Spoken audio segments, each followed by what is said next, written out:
Bad debts written of. पहले तो bad debts को समझते हैं कि बैड डेट क्या होता है। देखिए, हमें बिजनेस मेंटेन करने के लिए कई बार उधार में माल बेचना पड़ता है। उधार में माल बेचते हैं तो जिन्होंने अभी हमारा पैसा नहीं दिया वो डेटर्स कहलाते हैं।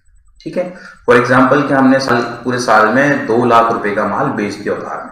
अब इनसे हमें पैसा वसूलना है 3 महीने बाद, 2 महीने बाद, जब भी जो जिसको पैसा देना होगा दे। लेकिन ऐसा होता है कई बार कि कुछ लोग पैसा नहीं दे पाते, उनके पास उनकी स्थिति ठीक नहीं रहती वगैरह वगैरह, कुछ भी रीजन हो सकते हैं। तो जो पैसा हमको नहीं मिलता है वो कहलाता है बैड डेट, यानी कि बुरे देनदार, यानी कि कह सकते हैं डूबत ऋण, या इसका एक और नाम है अशोध्य ऋण।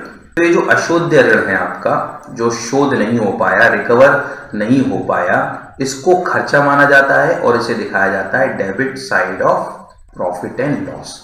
तो ये तो आइटम आपको ट्रायल बैलेंस में दिया होगा बैड डेट नाम से, आप उसे वहां पे दिखा देंगे। तो बैड डेट्स आपको दिया है नहीं दिया है वो एक अलग बात है।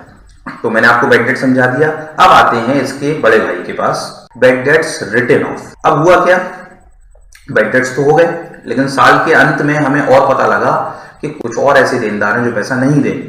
तो इसके लिए हमें अप्लिकेट करना पड़ता है, यानी कि इस बैड डेट में कुछ पैसा जोड़ना पड़ेगा। तो उसको कहा जाता है bad debts written off, right. इसका ट्रीटमेंट क्या होगा, debit side in profit and loss account, यानी कि अगर आपको बैड डेट ऑलरेडी दिया हुआ है तो आप उसमें इसे ऐड कर देते हैं, और एसेट साइड में जो आपकी डेटर्स दिए हुए हैं उसमें से इसको लेस कर देते हैं। कैसे होगा ये काम, अभी समझा देते हैं आपको।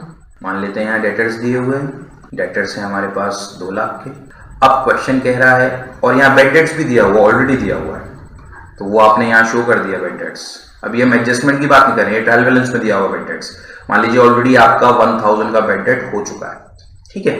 अब क्या करना होगा इस एडजस्टमेंट को, जो रिटन ऑफ है, हम यहाँ लिखेंगे बैड डेट्स रिटन ऑफ। आप डिटेल में भी लिख सकते हैं। मान लीजिए वो 5% की रेट पे करना है, तो 2 लाख का 5% कितना होगा, 10,000। तो 10,000 उसमें से रिड्यूस करेंगे। अब हमारी डेटर की वैल्यू कितनी बची, 1,90,000। और ये बैड डेट हमारा बढ़ गया 10,000 से, पहले 1,000 था, तो यहाँ हम ऐड कर देंगे रिटन ऑफ के नाम से। अब कितना आ गया, ये 11,000। क्लियर हो गया आपको।